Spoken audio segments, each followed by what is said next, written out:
All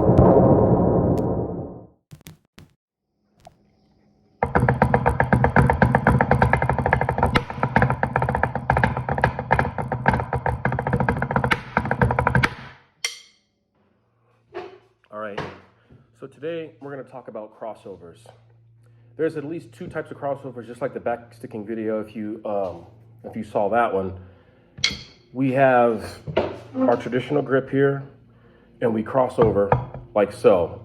The first type of crossover, the one that that I performed when I was marching, was mainly because I was in RCC, so we did the palm over, the palm down like this, and then that right hand goes underneath. Left over, so you're crossing the left over and the right is going underneath, like that.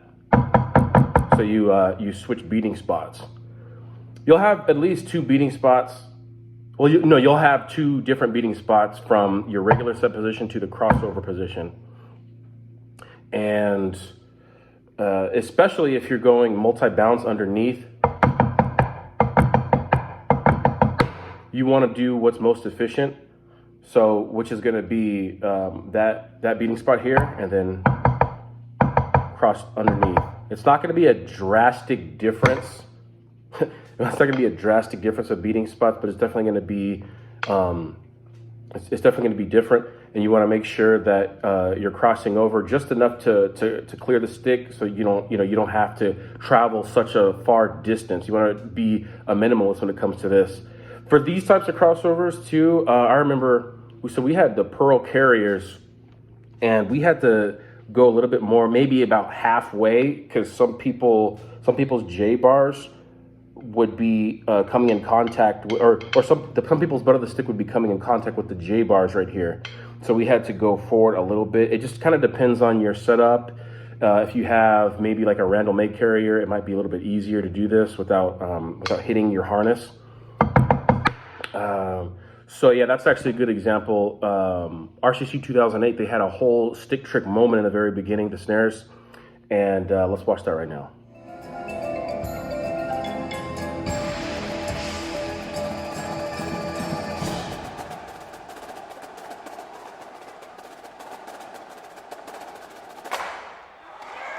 Yeah, it's a really good example of that palm down crossover. The other type of crossover is when you keep your traditional grip orientation, but you just cross over. You just simply go. A good example of that would be probably, it's hard to for me. It was hard to find some of these that were these types of this second type of crossover, but I found Cavaliers 2002.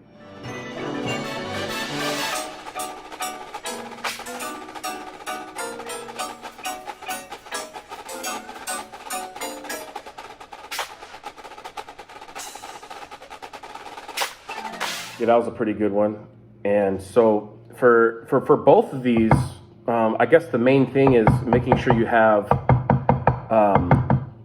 you cross over enough so that it's visually going to pop, and that you have two different beating spots. And you want to be number two, you want to be efficient with your zones.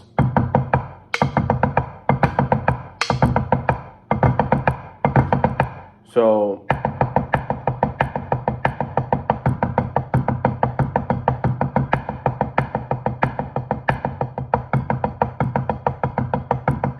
that's a good way to practice it. You want to make primers and exercises out of them in case if you're new. But these are types of, the crossovers and everything are types of stick tricks that you want to put in your solos and in your snare phrases to add some nice visual flair and timbre changes and overall coolness, right? So do these tricks for the coolness of it and for the fun of it. I like both. Both styles of crossovers, depending on what you're doing and depending on the flavor and style of your solo or your snare line. What I haven't seen, and it's probably out there somewhere, but I haven't seen it. I haven't really seen a snare line that does both in the same lick.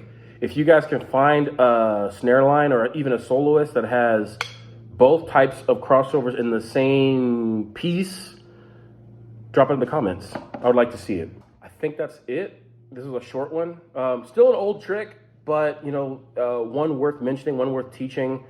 Above all, just make sure you're efficient.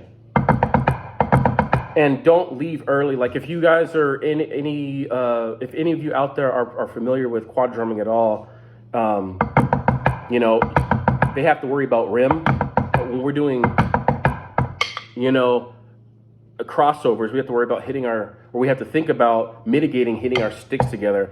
And that's gonna go with coming high enough so that you can clear your right stick. Because if you don't go high enough, then you're most likely going to hit that right stick like that. Or so when you're practicing this, just pay attention to your zones, and then if you're doing a bunch of them in a row, make sure it's consistent. Make sure your beating spots are as consistent as possible, and if you have a harness on, just adjust accordingly depending on what equipment you have so you don't hit your harness. What makes this trick impressive is being able to not get any excess noise from your stick or your rim or your harness. So practice that, practice it well, and I think that's it for this one. I'll see you in the next video.